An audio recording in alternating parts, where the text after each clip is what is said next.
You're listening to the Color Country Podcast, your passport to the breathtaking public lands and tourism destinations nestled in southern Utah and northern Arizona. Join host Stephanie DeGraw and her guests. Hi, and welcome to the Color Country Podcast. I'm your host, Stephanie DeGraw, and today we're talking with the Bureau of Land Management, and we've got Harry and David. Would you guys introduce yourselves? Harry? Yeah, I'm Harry Barber. I'm the district manager for the Paria River District. We manage the Kanab Field Office and the Grand Staircase Escalante National Monument. Wonderful. And David? My name is David Hersher. I am the Public Affairs Specialist here at the Paria River District, which also includes the Kanab Field Office and Grand Staircase Escalante National Monument. Today we're going to be talking about a closure that's happening with Calf Creek. And Harry, if you could give us the full correct name of that site and let people know that it is a popular site and why you guys are having this closure. Sure. So it's the Calf Creek Recreation Area. It's an iconic part of Grand Staircase Escalante National Monument. I've been associated with it for about 27 years. That's how long that I've worked in this area. And we're closing it because we need to make some upgrades. As I mentioned, being here 27 years, we haven't done a lot of improvements to Calf Creek. It gets used a lot. It's become a sought-after destination, mostly because of the water associated with it. There is a really, really cool waterfall associated with Calf Creek. That's what most people go there to see. However, you can also camp at Calf Creek, have picnics at Calf Creek, barbecue at Calf Creek. Over the years, it's become really popular, and we finally decided, after receiving the funding, to make some significant upgrades and improvements to it. And what things would be upgraded? Would it be like the trail, or are you adding any extra outhouses, or kind of describe for us what will happen? Yeah, the outhouses are referred to as vault toilets. There'll be new vault toilets. There'll be some new camping areas, some campsites. We're improving the road going into it. We'll be replacing a bridge. We'll be replacing, at least working on a low water crossing. There's also a pedestrian footbridge that goes across Calf Creek. We'll be making some improvements to that.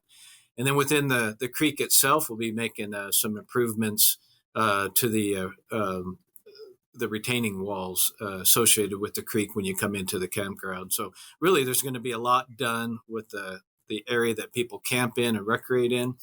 Not so much on the trail itself, but more the camping area, parking area, picnic area. That's where we'll be making the changes and the improvements.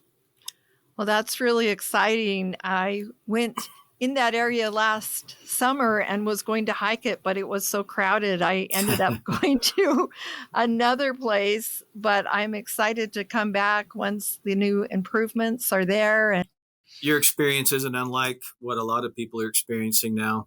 You know, when I first moved here and started working here as a wildlife biologist some 27 years ago, I could go in there almost whenever I wanted and not bump into a lot of people, not see a lot of crowds. But over time, like many places around the West, particularly Utah, southern Utah, it's become really popular. And so it is a little problematic sometimes to get in there, get a parking place. That's why we're trying to address some of those issues. And then the people that go in there, park and want to stay overnight or camp there for a few days, are trying to make it better for them as well. And knowing that really, really gorgeous waterfalls at the back, the end of the trail, that's a big draw for a lot of people. So we have seen quite an escalation in visitation there over the last few years, and we don't anticipate that to stop because it's a really cool place and people want to see it.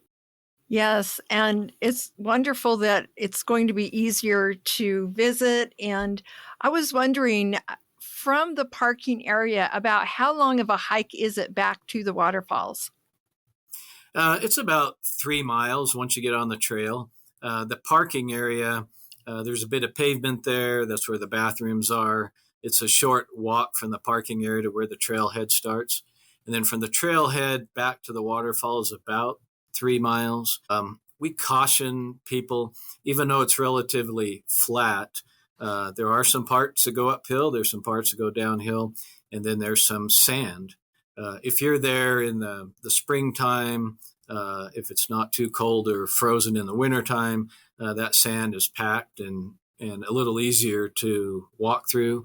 But in the heat of the summer, that sand gets really dry and can be problematic for some people. So 3 miles, not long for some, maybe too long for others, but being there when it's hot and dry can be even a little more strenuous on some people. I'm so glad you brought that up, because I was going to ask for tips for when you go into an area like that. I'm sure you're going to advise to bring lots of water. What else could you tell people when they come to visit? I think that's the number one thing. Bring a lot of water and don't be in a rush. I think if you're somebody that, if you're a hiking enthusiast and you get out a lot, you're used to being prepared for these kind of activities, I think you'll do just fine.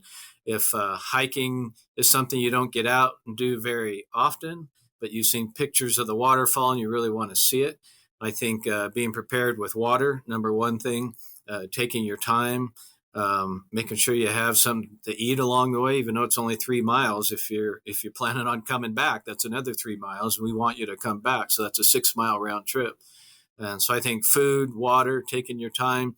If you're in the heat, dress appropriately. I wear hats. I wear hoodies, these summer hoodies that breathe really easy, and a hood comes over my head to keep me protected from the sun.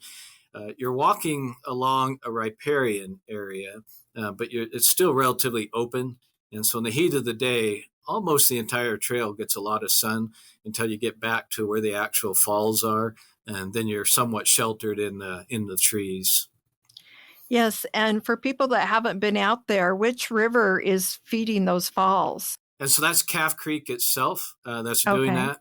And Calf Creek actually has 2 falls associated with it. The lower Calf Creek Falls, these are the falls we're talking about right now. A little easier to get to because it is relatively flat. There is an upper Calf Creek Falls.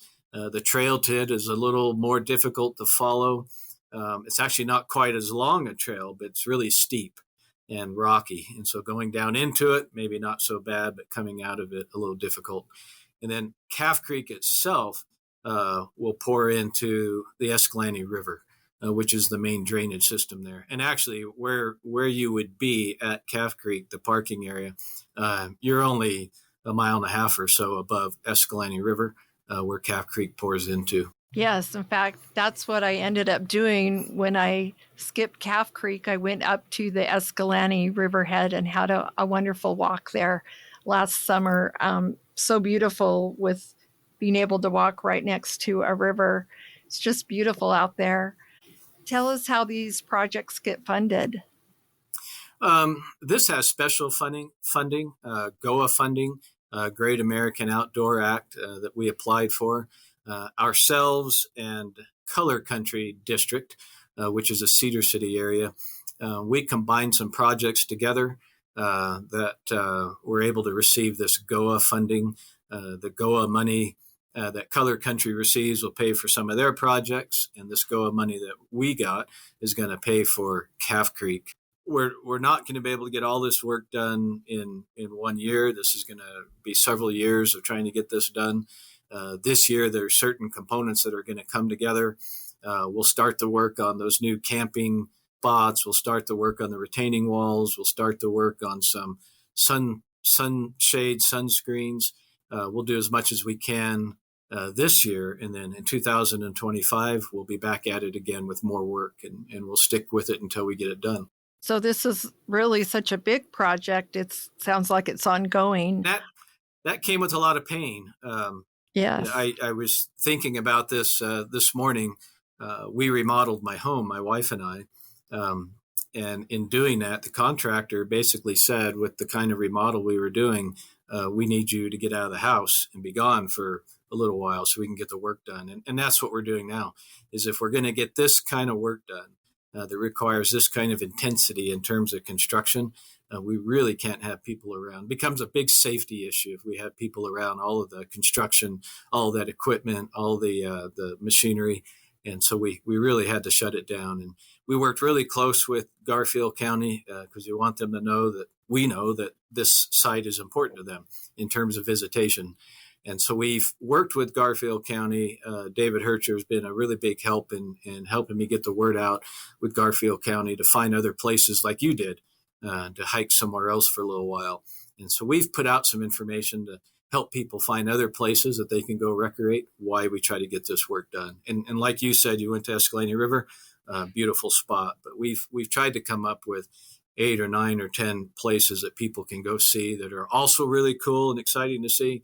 They'll just have to not go to Calf Creek for a couple months while we try to get this done. Yes, and I will put in my show notes those alternative sites on our website, colorcountrypodcast.com, so people will be able to see some alternative sites. And is there anything else you want to advise the public of on this project other than, of course, we got to have patience. It's going to be 2 months this year. And anything else you'd like to add to this? Perhaps we're going to try to start the work after the 4th of July weekend. About the 8th of July is when we want the contractor in and starting. And then we're trying really, really hard to get it done by Labor Day because we know how important this site is to the public, how important it is to Garfield County. And we try to get the work done. The contractor tried to get the work done by Labor Day so that people can come back in and enjoy the site. Wonderful. And in addition to Garfield County, and you mentioned Cedar City Color Country, is there anyone else you guys are working with on this project, or have we covered it? I think for the most part that covers it. Color Country really helped us out in terms of the engineering. We don't have an engineer in our office. Color Country has an engineer. Garfield County, I think their ability to be patient with us and recognize that this is going to be it is a cool place right now, but it's going to be really cool when all these features are put in. I think it's going to be much better for the public. And so I think between perhaps Color Country, Paria River District, and Garfield County, these are the folks that we're trying to work together and make sure that we can make this a success. And I have to give a lot of kudos to my staff. This has been something in the making for several years, many years, trying to find the money to get some of this work done. We knew it had to be done. We just had to find the funding. We found that, and my staff latched onto it, and I think it's going to become a reality. It'll be good. That's very exciting to be able to improve a wonderful resource that we have that everyone can enjoy. Thank you so much. Yeah, you're welcome. Okay. Well, if there's nothing else you'd like to add, then we'll wrap it up. And thanks, everybody, for listening. This has been an episode of the Color Country Podcast. I'm Stephanie DeGraw. You've been listening to the Color Country Podcast. Enjoy your public lands and remember to leave no trace.